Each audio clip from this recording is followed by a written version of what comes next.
I first met Michael Anderson over a year ago when we were trying to search for this little bird over at the Arundecoy Park West, but we didn't get it. I ended up getting it, Okay, you got one on me then. but I stuck around a little longer, I think. Yeah. So we exchanged pleasantries, but we didn't get the birds.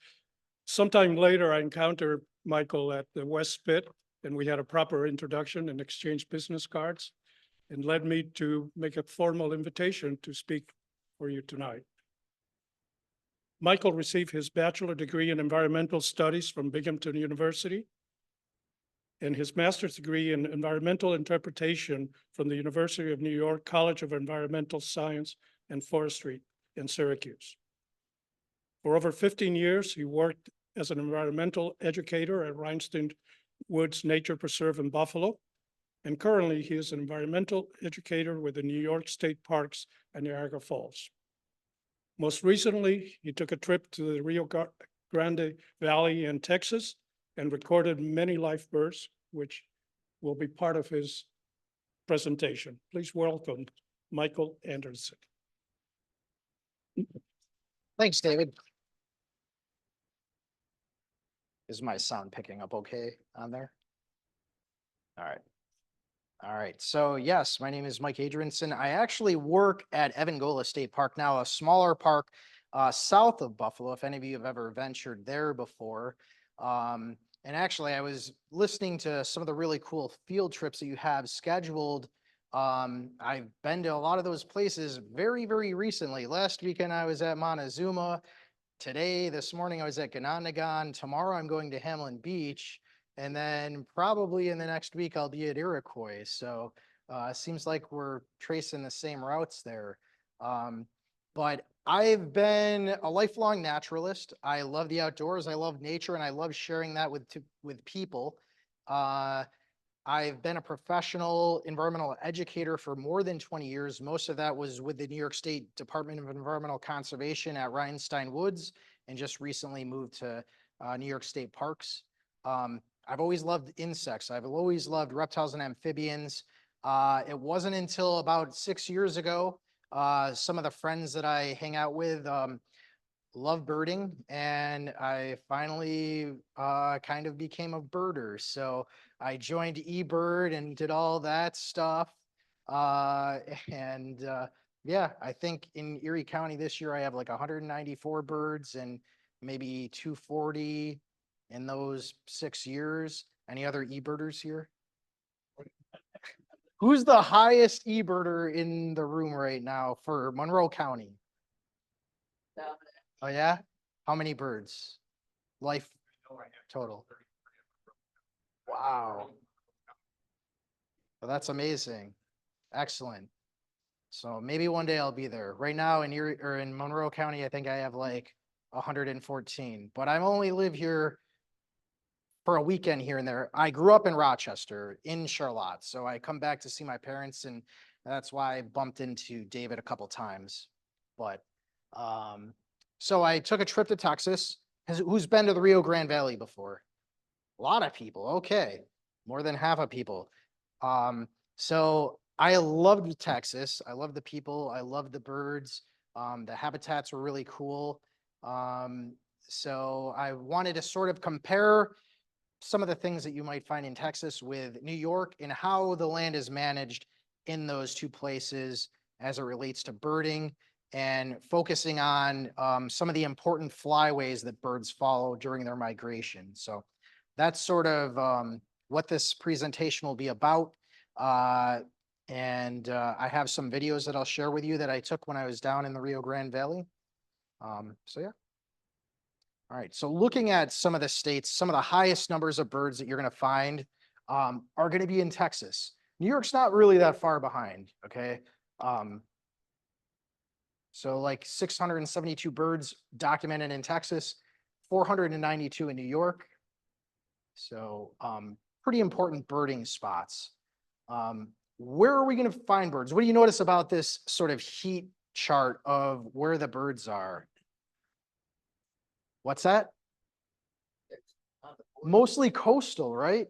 We've got a ton in California on the coast. Texas, probably one of the hottest spots for birds right along the coast there, in the Atlantic coast. We still get quite a few birds up here. Me being from Buffalo now, we get a lot of birds migrating through the lakeshore area, and then you guys have the birds that are sort of like puddle jumping, like Montezuma, Iroquois, and then up over the lake and radiating out from there. But yeah, coastal areas really important, wetland areas really important, and then forest and field areas as well. Those are some of the major bird habitats. And anytime you have more than one of those coming together, that's where you're going to find the biggest diversity of birds. So when wetlands are coastal, then you have a huge amount of birds, and then you start getting brackish water and stuff where the saltwater and freshwater might be mixing. Then you're really getting a lot of different bird activity and such. So the flyways that I'm going to focus on are the Central Flyway that's going right up from Mexico through Texas, and then into the mountains basically, and then the Atlantic Flyway that's going to be, yeah, it's not going to work on here, but you know, we're kind of right on the edge where Montezuma is, where a lot of that bird activity is coming north. So it's interesting that half of all of these migrating birds that are going from South America up into North America are funneling through Texas. So that's kind of important to realize, like Texas is a really, really important spot. And I think efforts to help create more habitat there and preserve land might be really, really important.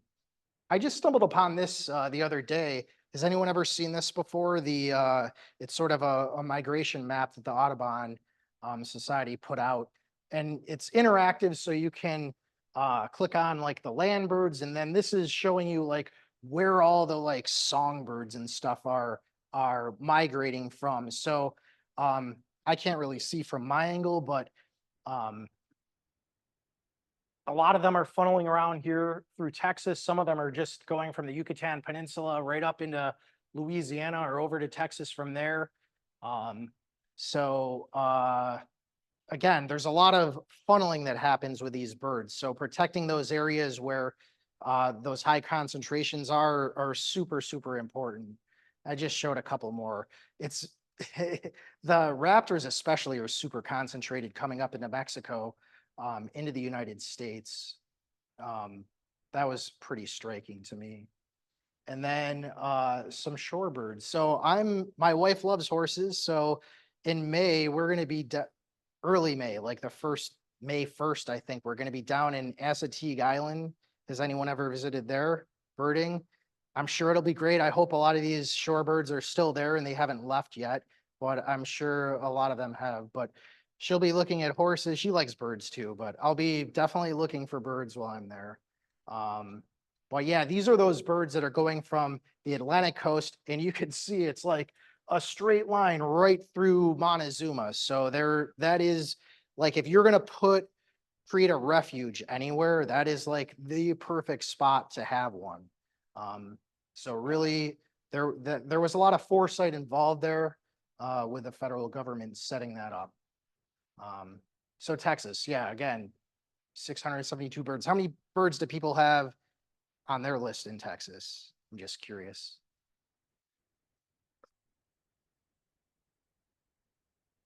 300? That's awesome.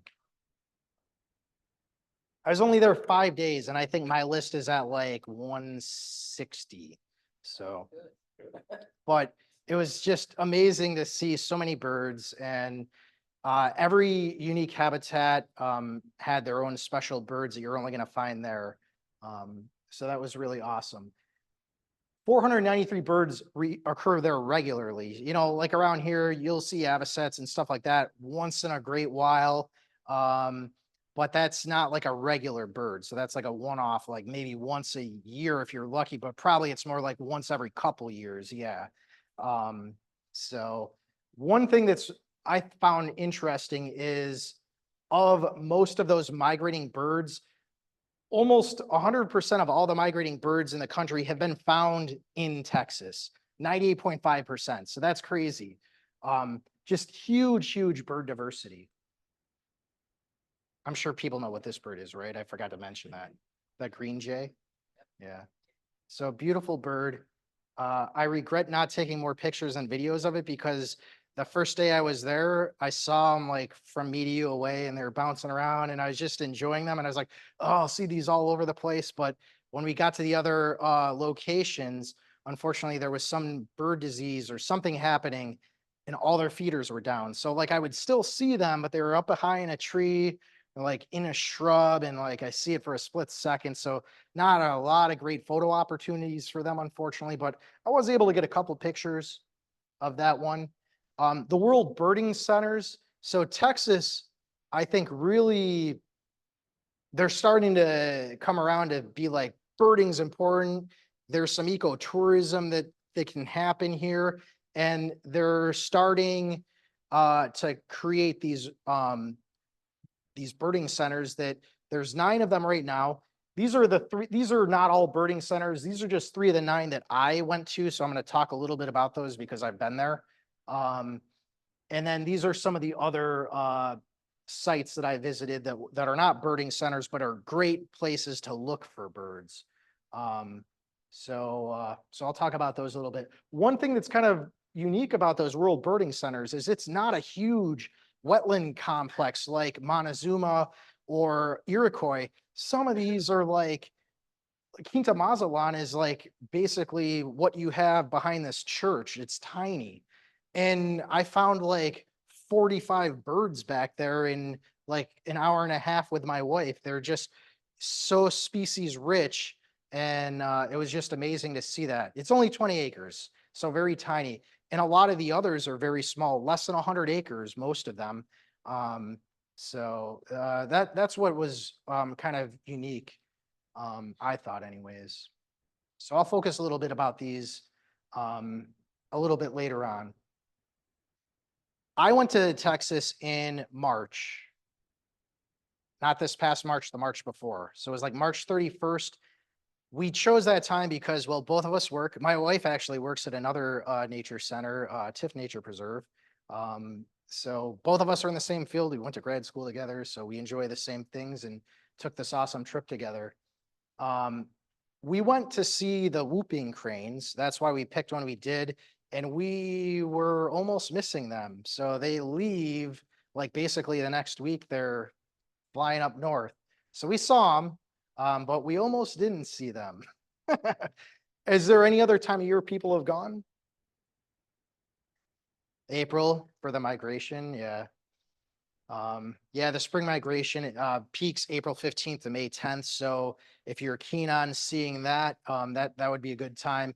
It's probably getting a little warmer then, maybe not so much, but the winter is awesome because, you know, it's only 85 to 90 degrees and not like 115 degrees. So, but yeah, and the plain chachalacas, they're all over the place, so they're fun to watch. They're kind of curious and a little mischievous and awesome. One of my favorite places, this is not in the Rio Grande Valley. This is up by Corpus Christi, and it's tiny. It's a little tiny place. It's maybe like 20 or 40 acres, 20 acres maybe. But so many birds, tons of shorebirds, tons of ducks, tons of wading birds. And it's almost like everywhere you look is like a National Geographic video or something. It's just one of my favorite places. Who's been there? Anyone? Okay. Well, if you're ever up in Corpus Christi, that's where I flew into. I recommend going. I'm gonna just play a quick video that I made.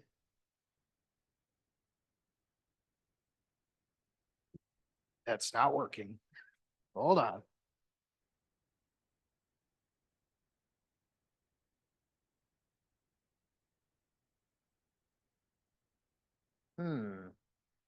It worked when I tried before.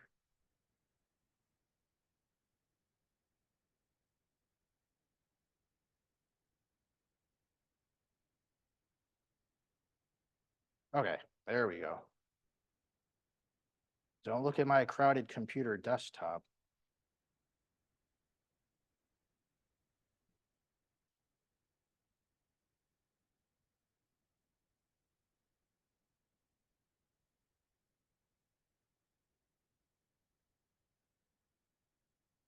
So down there, the prothonotary warbler, this is the first bird we saw when we walked in there. So I was like, oh, that was a life bird for me. I know that they're at like Iroquois, they breed there, and I'm sure they're at Montezuma too, but just never looked out seeing them. Roseate spoonbills are all over the place there.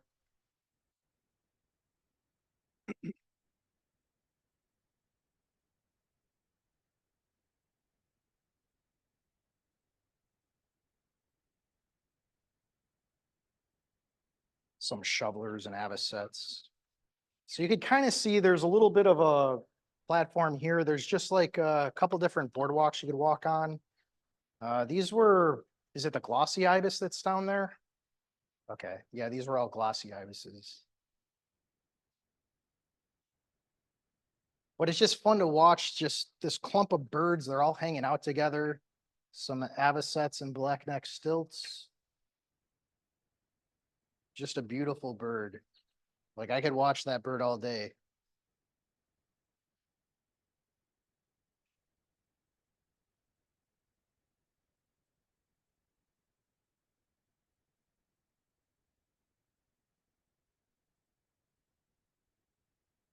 The little alligator down there.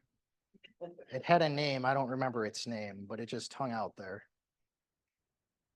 Some white ibises and snowy egrets. Maybe a shoveler there.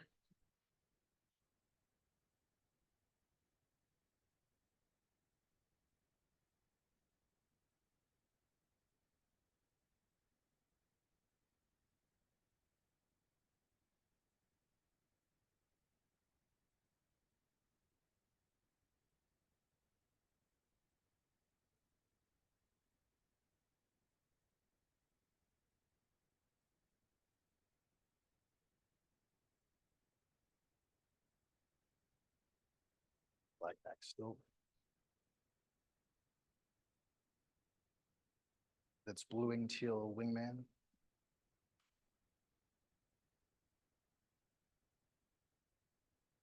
Have these ever made it up here? I haven't heard anything in the last few years. Maybe someday.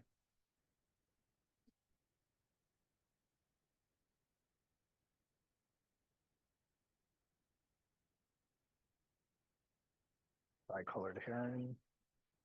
Some green-winged teals.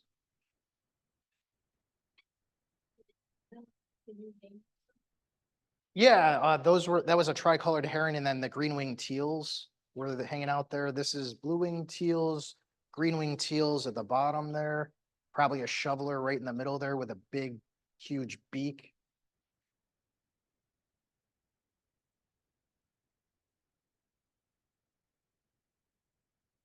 That's a green-winged teal. So like you'll see those at like Montezuma, but they're usually way out in the Great Pond. So it's, I mean, you're looking at them with a spotting scope and they're 200 yards away. These are the American white pelicans. These tended to stay quite a way away from everyone out on like an island where they're more protected. So this, I'm zoomed in 60x here and it's probably 300 yards away for these birds.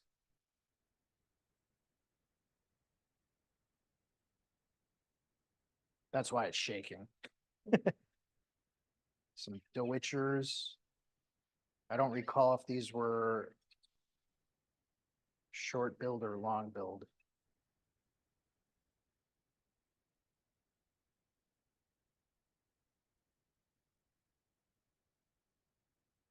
Willet.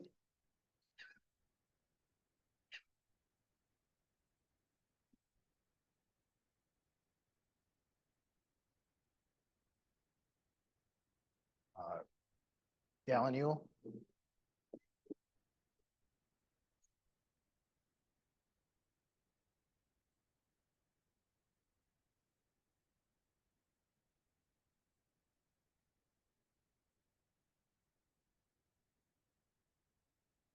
And like this bird is 6 feet from me. on the boardwalk, they just don't seem to mind that you're there. So they just do what they're doing. And I mean, I'm silent and I'm walking slowly, but they really don't care that you're there.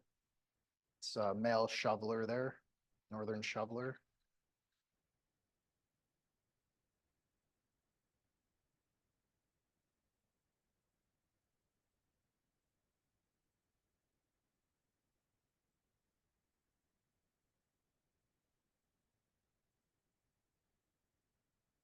High-billed grebe. I had to add him in there because it was just so cute with him scratching his belly there and doing the little dog leg kick.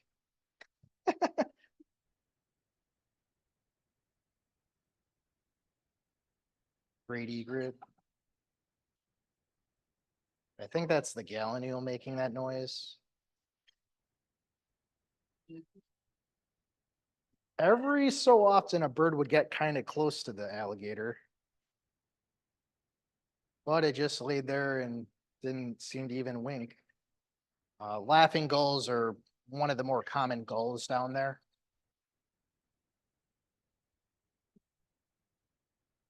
And not a great video of the kestrel, but there was a kestrel there too. And one of my favorite birds to see was the scissor-tailed flycatcher. They love to just hang out on a wire, and we got there at the right time because they were just showing up. My friends were there. I was just checking eBird before I went down there to see. Oh, this is a worm-eating warbler. Yeah, that was a life bird for me too. I saw that some of my friends were down there just by checking eBird, and I was like, "Oh, you're down there?" And they're like, "Yeah." And I was like, "Oh, I'm going down in 2 weeks." They didn't see. They saw one scissor-tailed flycatcher where I saw probably 30 to 40 throughout our time there. So,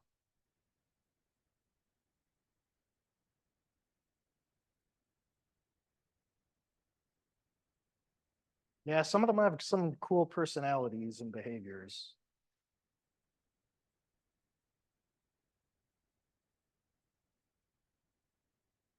All right, so yeah, that's my YouTube channel. So I do birding videos, but I also go to concerts, so I have concert videos on there too. That's why that one popped up, but yeah, so um where are we here?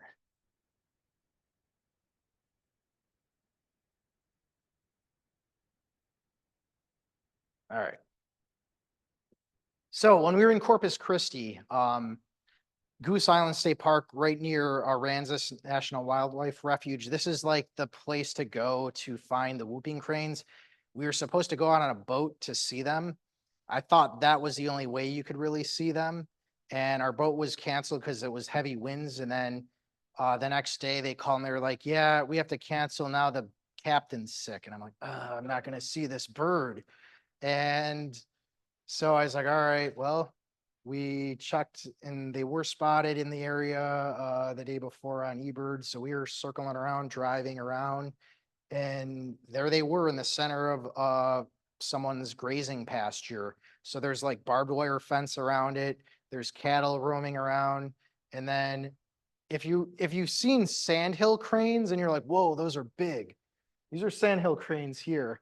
Uh, a little bit bigger than a great blue heron. They look stockier though. Their body is stockier. And then you're like, "Whoa, whooping cranes are like a foot and a half taller than them." They're just humongous. So seeing them, it's like seeing a dinosaur almost. There's not many of them left. I think there's like maybe 400 in the wild. Most of them are in Texas and they migrate up into like Wisconsin area. There is like, I think there's a population maybe of a few in Florida and maybe Louisiana or something, but those might be like captive or something. I don't think they migrate. But we saw 15 in this field. So that was like a huge number. That's more than we would have seen out on the boat. So it all worked out. But my videos that I took of it, I had a tripod and it's like 35-mile-an-hour winds. So like even with me holding and bracing the tripod, it was still shaking around a lot. But it was really cool to see those birds. And also kind of unique, right behind us is this really, really old live oak tree. It's like 1,000 years old. And it's, I don't know, the diameter is probably like 8 feet in diameter or something. It's humongous. Um, but yeah, this is just kind of a close-up picture. We were pretty far away from them. Like the first picture was like more than 100 yards away. This picture was probably like 80 yards away. Um, so it's not like they were close. They were on private property. Not that I would have gotten any closer to them anyways, because I wouldn't want to scare them or whatever, but we were out in the road and uh, able to get some pictures of them. And then with the cattle that were there, I love watching the little cattle egrets do their thing and chase the cows around as they're stirring up insects and stuff. And it's just really fun watching them go to town and eat. The National Butterfly Center, I do have a video of this too that I'll show in just a second. Um, we almost didn't go because I read some stuff online like, you're not going to see a lot of birds there. I loved it there, so I highly recommend going there. It's very small. You could see a lot of stuff in just an hour. If you only in an hour, this is a really good spot to go. And we saw 3 different Orioles there. And I mean, all 3 of those were lifers for me, the Altamira, the Hooded, and the Audubon. So right here we have a clay colored thrush and of course the green jay again, the Audubon's Oriole. And that was like just a couple, like 15 feet away from me. They didn't seem to mind. Flew right in to get the orange. The Altamira Oriole was making a nest, so that was cool. I watched it building a nest for like probably 10 minutes. And they weave it with plant fibers similar to like what a Baltimore Oriole would do. And they're just a lot bigger than a Baltimore Oriole. And the nest, they're just beginning this nest. So I'm sure it will be a lot bigger too. And then this little screech owl was giving me a really dirty look. I didn't even notice it. And I'm just like kind of looking around and there it is, like kind of right up in this tree behind me. So that was kind of cute and funny little owl. All right, I have a quick video and that's the last of the videos and then we'll stick to the slideshow. All right.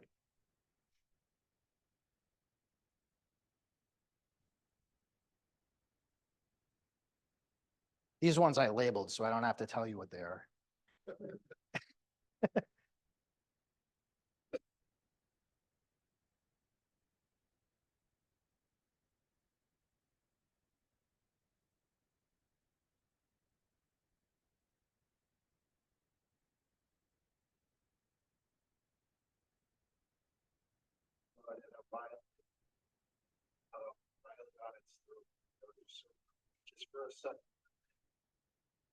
So I've noticed like with even the ruby-throated hummingbirds, sometimes it appears black and sometimes they're showing that really bright red, vibrant color. So I would assume that sometimes they just move those feathers around or the light's just hitting it right.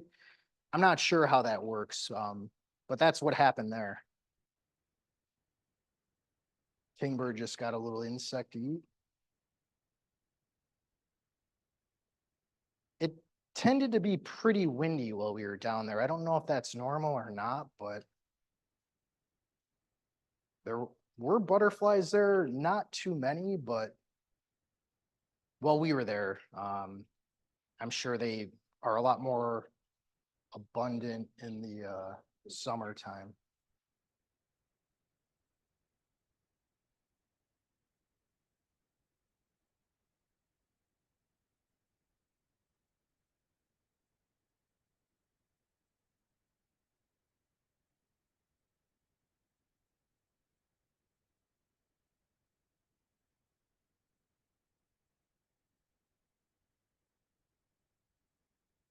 Anyone knit or crochet here?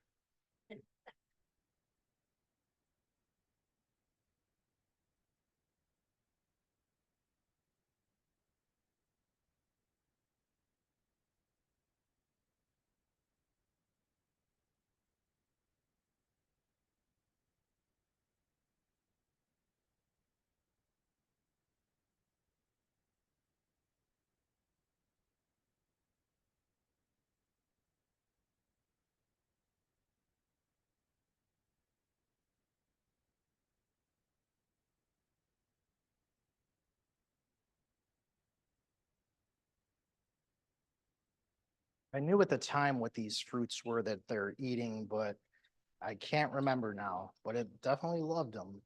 The clay colored thrush was eating them too.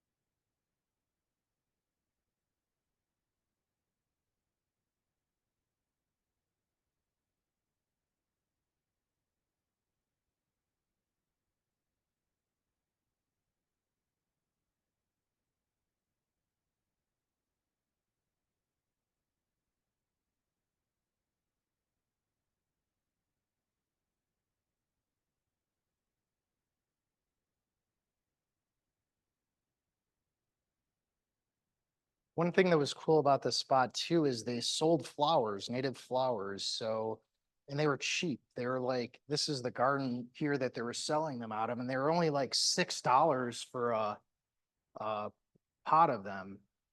Like around here, it's really hard to even find native, a place that sells native flowers. And if you do, you're looking at probably $15 for like a gallon pot or something. So yeah, the National Butterfly Center, really awesome place.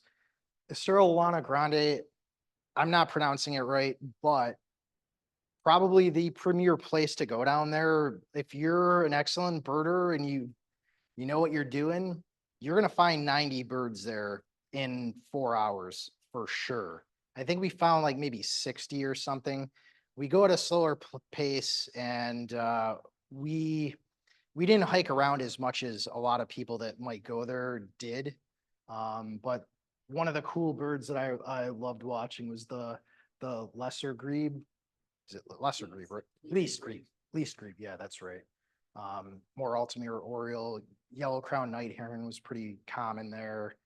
We've got another Couch's kingbird down there, long-billed thrasher, and then green heron that you're going to see up here too. But the golden fronted woodpecker and black crested titmouse.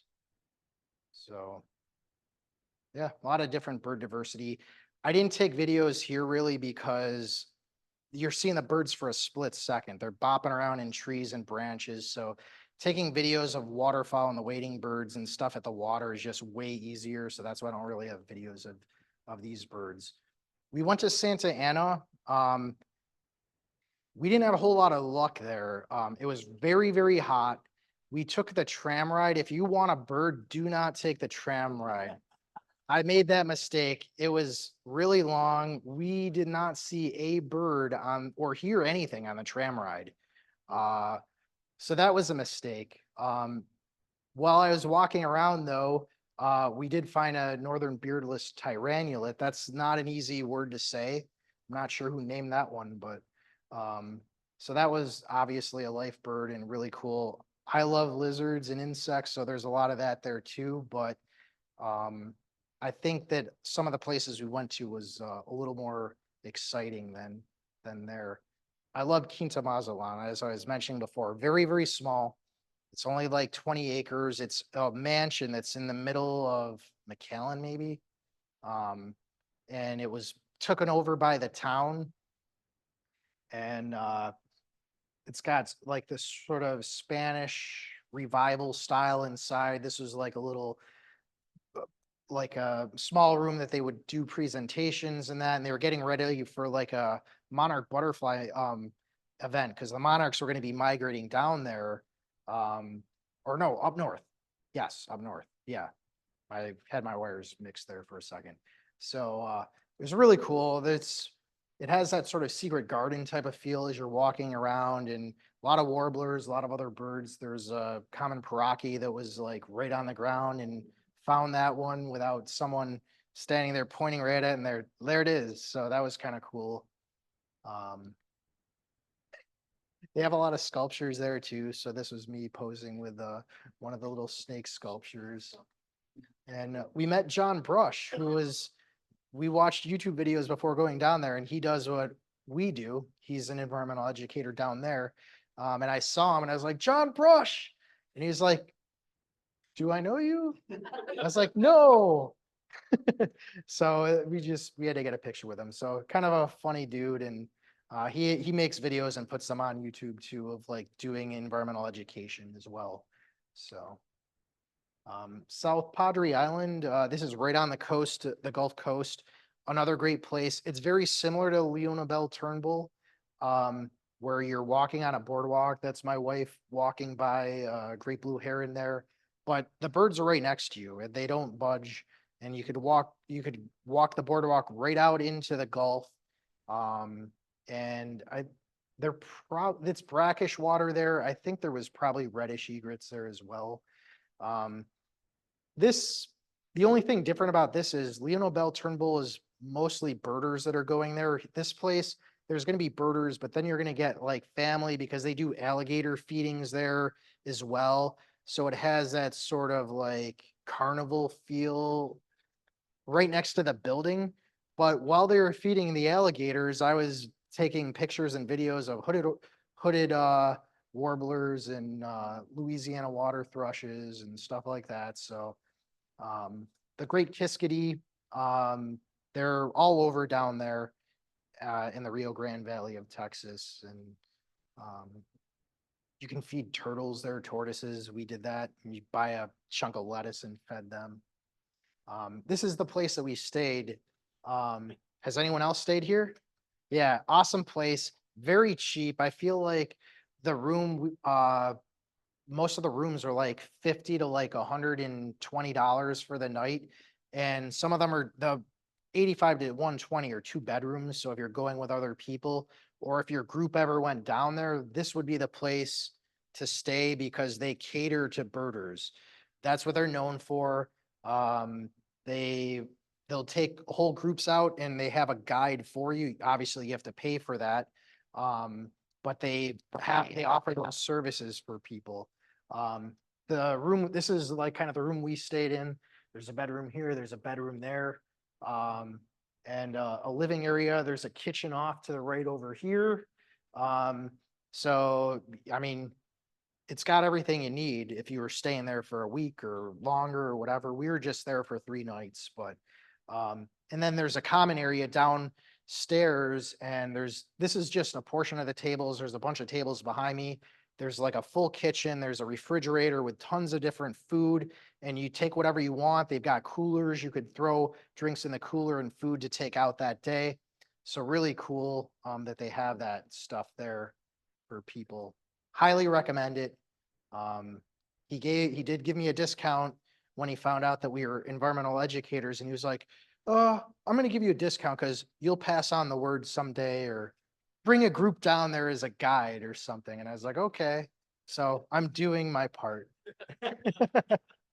But highly recommend it. There's a really great Mexican restaurant right across the street from it. So, so shifting back to New York, some of the like cool spots in New York. I'm not going to dwell on these because you've all been here like a million times probably, but Fish and Wildlife Service with the Iroquois Refuge, 10,000 acres, tons of wetlands.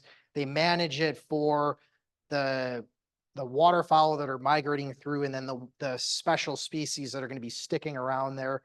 The black tern in particular, has everyone seen a black tern before? So one of the more reliable places that you're going to see them, and they do nest there. They like to nest on like muskrat lodges and in areas that are kind of open wetlands. They like that sort of like 50-50 ratio of plants and water. So they don't like straight cattails. They like having that sort of open area too. And then right around the corner here, Braddock Bay. It's sort of one of those mixed ownership places. It's the DEC manages it, but the town maintains it day to day. So Greece is like emptying the garbage and doing that stuff, but the DEC has that oversight and ownership of the land. Has anyone done bird banding there? Did you see the Connecticut warbler? Oh, cool. Awesome. Yeah, I wonder if they're gonna be doing that tomorrow. But yeah, great place. They've spent a lot of effort managing that and creating the structures out the east and the west spit. And obviously tons of birds show up there, and that's a hot spot for them. So they're doing a lot of work to create that habitat for the birds. Montezuma, one of the success stories with the bald eagles, they were released there in 1976, and the populations have just exploded from there. And they've spread out and radiated in the area. When I was a kid, never saw a bald eagle. Not until probably like 15 years ago. Now I see them, well, where I work, I see them every day now. Um, but sandhill cranes, same thing. That was a more recent success story where they weren't really even being spotted. Only one in 1999, and then now there's hundreds of them that are going to be going through there during the migration. And I'm sure everyone's aware of the wildlife drive there. So a nice little loop around the pools. I will say, when I was just there, the water was really low. There was no mud, like when you first get in there. So I was like, I was hoping to see shorebirds. But when there is shorebirds, I saw like 20 lesser yellow legs and then a couple greater yellow legs. As like on the right side of the great pool, there's like a smaller pool, and they're all in there. There was some dowitchers and some other things I just can't remember now. And then the pool that's like right near the throughway, there was, yeah, there was some more of that there, and semi-palmated plovers. There was like 6 of them there. So New York. So we have more forests in New York than we've had in 150 years. Did anyone know that? Most of that is because a lot of that agriculture is reverted to forests. So it's not like we have old growth forest. It's all second growth forest, which isn't bad. Actually pretty good bird habitat. And then you have a lot of edges. So those are the good places to look for birds, on edges of forests and whatnot. It would have been really cool to go back 200 years and see what the forest would have looked like when elm trees were 50% of our forest, and now there's none. And chestnut, American chestnut, would have been a pretty predominant tree then too. Invasive species are becoming more and more of a problem and affecting trees and the waters, so that may have some effect on the birds. Beech trees, they've got a couple different things happening to them now. Most recently is the beech leaf disease. So if you start seeing the beech trees leaves turning yellow, that's becoming a problem. I don't know, that probably won't affect birds as much. Blue jays and some larger birds might be eating their nuts, but all the insects that might eat those trees, maybe they don't have a host that they like, so that might affect birds. Hard to say.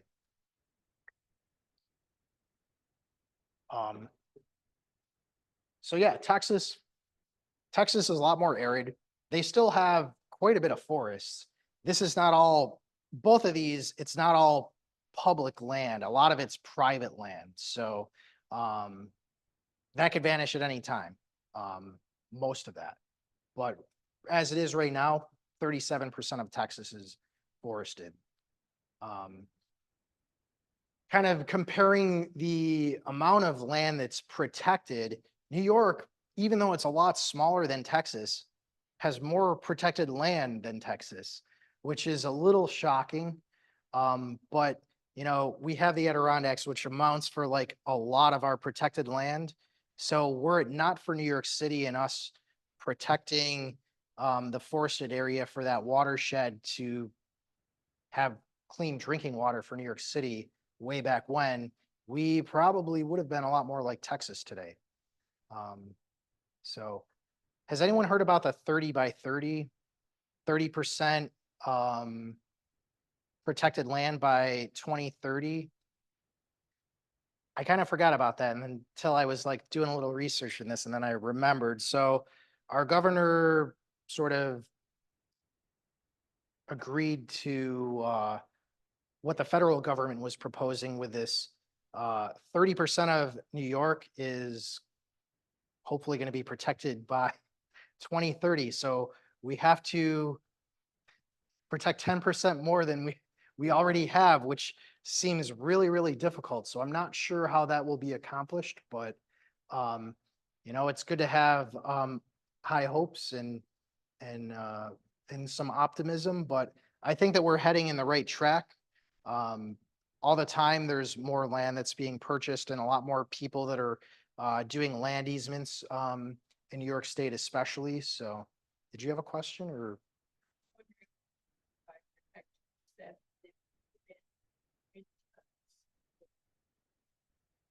That is a good question, and I'm not sure what their definition of that will be. It will be, so land that's has an easement, it could be partly that, or it could be land that has an easement. So you could still own the land, but the state kind of owns the protection of it that you're not gonna, every situation's different. Where you're not gonna like log there, or you're not gonna hunt there, or do something like that. So there's stipulations that every landowner makes with usually a land trust. And I'll talk a little bit about land trusts in a minute here. But yeah, Texas, very, very small percentage of their land, like 95% of their land is all privately owned. So wetlands, super important. Both us and Texas have lost like half of our wetlands over time. And a lot of our endangered species are endangered because they rely on wetlands. So focusing on restoring wetlands or not removing wetlands is really important. And I think New York's done a really good job of kind of figuring that out. This is on the DEC website, and it's kind of an interactive map, and you could click on all the little buttons over here. All these, I zoomed in on the Rochester area. So all these green areas are the state protected wetlands. So if your land is in that area or within 100 feet of it, that's like the buffer area. You need a special permit to cut down trees, do any physical disturbances on the land, digging up whatever to build a house, things like that, any structures. So so regulations are in place to protect those really valuable spots. I'm sure, I mean, the protecting it for the birds probably isn't the biggest priority. It's just sort of like a benefit, but it's more for protecting our waterways and reducing erosion and combating some of the effects of pollution and stuff. Because wetlands are sort of like a sponge when it comes to pollution. And I mentioned earlier, all the coastal area is really important. More and more, I mean, that's where everyone wants to build, right? Right on the coast, get a oceanfront view or lakefront view. So in the last, well, going back in time, a little over a decade, like 4 million acres have been developed in just that short amount of time. So, and wetlands sort of play a pretty important role in that coastal buffer as well. So Texas, they don't have just state parks and then like sort of a DEC. Theirs is kind of like combined. But I went to a couple of the state parks while I was down there. You could see like they have a little bit more acreage than, well, probably double us for just our straight parks. But when you bring the DEC into it, I mean, the DEC is managing like over 5 million acres. So tons of land. A lot of that is up in the Adirondacks and the Catskills and whatnot. And a lot of that is with easements. Because I was talking about the DEC, I threw this little bird patch in there for the birding challenge. Has anyone done that? It's very simple. You only need 10 birds.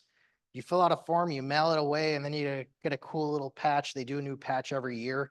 So if you have grandkids, it would be like a cute thing to do with them probably. I have friends that have done it, and I have friends that are much older than me that have done it just to get the patch. It's a really cool patch. So This is sort of a nonprofit group that works hand in hand with the Texas state parks, and they raise money and they protect land. So I'm not going to dwell on this, but just another organization out there that's trying to protect and preserve more land in Texas. Land trusts, there's plenty of land trusts around in New York, and they protect pretty much equal amount of land as they're doing in Texas. It's actually exactly the same. It's like 1.9 million acres across New York. I don't know, does anyone know the land trust that's in Monroe County? Okay, all right. So yeah, if you were ever, if you had, let's say you had 3 million acres of land that you wanted to donate with an easement, that would help out the 30 by 30. So Nature Conservancy is sort of a land trust, and they've actually protected a lot of land in Texas. I could not find how much they protected in New York, so I have no idea. I searched and searched. I didn't make any phone calls, but I could not find that answer.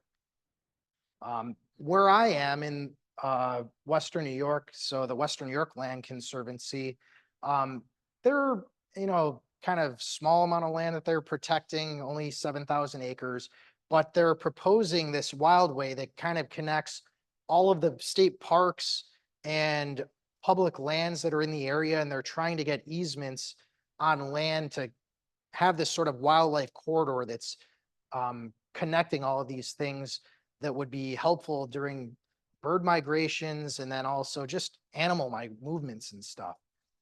Land animals too, not just the birds, but. So that's something they're working on right now. So we'll see where that goes. Did anyone go to the King Ranch when they were down in Texas? A couple people, awesome. There's like a pygmy owl there or something that's like the only place you're gonna see it. Next time I'm down there, I'm gonna check that out. This is a private entity, but it's an active cattle ranch. They farm there, but they've also realized the value of ecotourism and protecting land. So they do manage their land for wildlife and birds, and their pasture land. So this is pasture land that cows are going to be grazing on. Instead of just having it open field and removing all the shrubs, they've left the shrubs there to help that bird habitat. So then you have these like mosaics on the landscape that it doesn't look that pretty from the air, but birds are going to find food in there. There's insects there, there's going to be birds there. So it's actually really important that they're doing this sort of thing. And they own a huge amount of acreage. This family owned even more than that, like back in the late 1800s, but they've sold some off over the years. But kind of an interesting thought that someone that is a private entity is doing these sort of things. Bird conservation areas, they sort of work with state parks. So they're recognizing that certain parks and other areas around New York are important bird areas, and helping to protect those and also promote those to get more people out there birding and enjoying nature and hopefully protecting that. So has anyone walked on a New York State birding trail? Probably everyone in here has without even realizing it. There's 332 across New York. This map shows where all of them are. I'm sure there's several right here in Rochester, and usually you'll see the little I love or I bird New York sign with the New York State birding trail right at the kiosk or the parking lot to just recognize that that's a birding spot. And if you go to a place that isn't one, Who do we call? yeah, I'll send you an email because I can't remember, but every year there's people that are doing planning meetings. One of my friends is on that, and they were asking me like, oh, they wanted me to send them some examples. So I did of places that I would recommend in our area. So But yeah, it looks like Western New York, there's tons and not so much around Rochester. So definitely, there's definitely really cool places to hike around. But yeah, I'll send you an email. The Environmental Protection Fund is sort of a fund that's set up to help DEC and parks conserve and protect more land. So they get the money from a lot of different places, but one of the places, does anyone here have a Bluebird plate for their car? So $25 from that purchase goes directly into this fund. So you're directly protecting land. So yeah, nice job.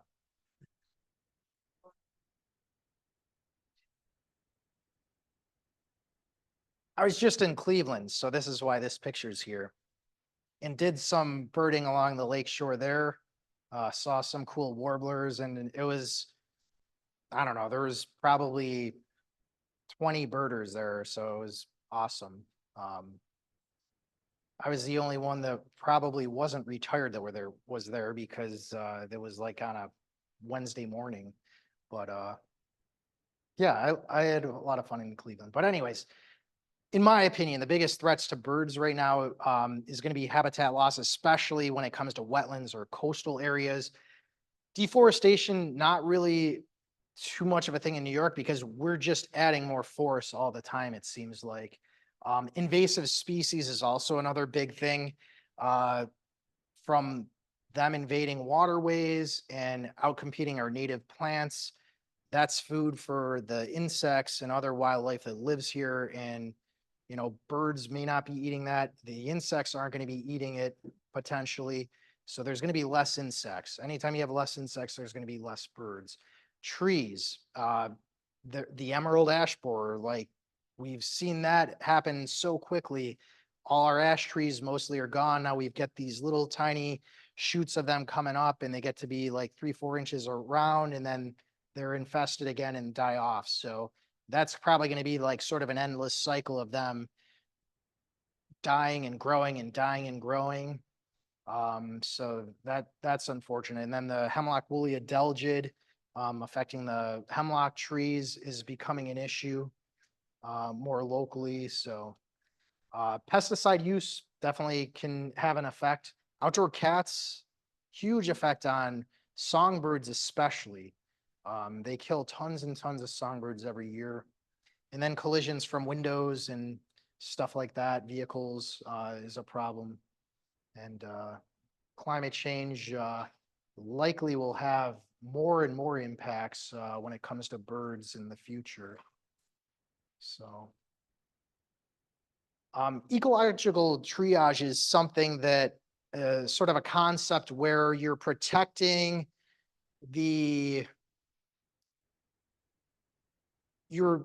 protecting in the most efficient way the places where you have the highest animal, in this case, bird diversity. So you're going to focus on those wetland and coastal areas. If you had X amount of money, that's where you want to allocate that money to protect if you can. There is success stories like right now, like not so much in the arid lands. Those birds are still declining, but wetland and coastal areas, those birds, especially waterfowl, their numbers are increasing. So protecting those wetlands in important areas is definitely helping those birds that are living in that area. But we're recovering from decline over time. So we're headed in the right direction is what I'm saying. So how can you help the birds? Does anyone have a garden at home? Nice. Do you have native flowers in that garden? Awesome. This is my front steps here. And I have better pictures, but I forgot to get pictures. So I was just going through pictures that I had recently on my phone. So they're not the most beautiful pictures in the world, but wild bergamot is in there. That's one of my favorite flowers. It's super easy to grow, attracts tons and tons of pollinators. Black-eyed Susan's there, purple coneflower, which really isn't a New York native, but it's native to the US. It's more of a like Midwest type of plant. But any of the milkweeds, grow really well. I prefer swamp milkweed in my yard because it doesn't spread as aggressively as common milkweed. I plant tons of cardinal flower in my backyard. I had meant to bring some seeds to share with people and I forgot to do that. So I live in Rochester, so I'll bring a bunch of seeds and connect with one of you and give them, or maybe I'll stop into your next meeting or something. Maybe I may be busy that night, but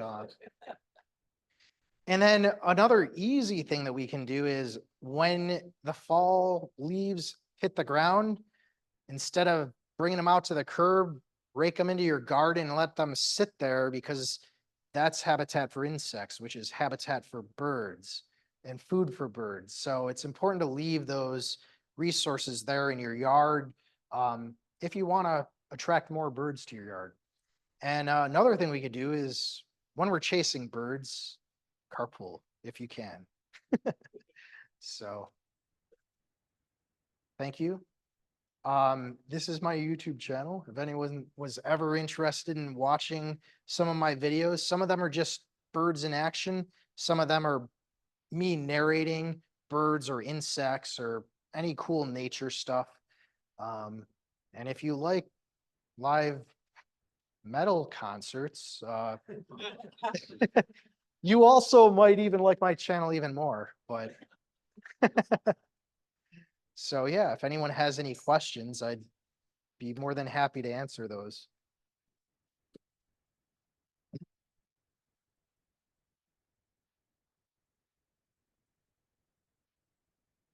Yeah, Use the same camera for recording concerts as you do for recording birds? no, I don't. I don't know if they'd let me bring that in. I just use my cell phone for that. Nowadays, cell phones are just so remarkable. You know, when I was a kid, I would have never in a million years thought that we would have that technology in our hands that would have such high quality video. But yeah, as long as I don't have to zoom in too far, it's really, really great video. So. Anyone else?